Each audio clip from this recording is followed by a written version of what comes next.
بسم الله الرحمن الرحيم والعاديات ضبحا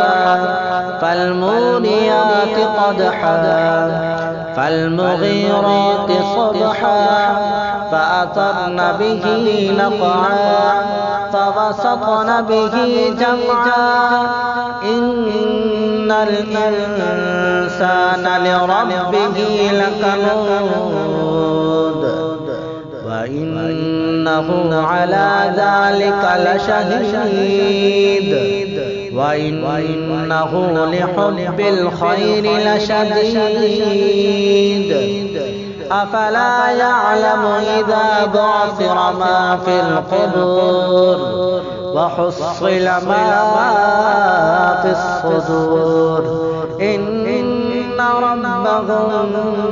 بهم يومئذ لخبير.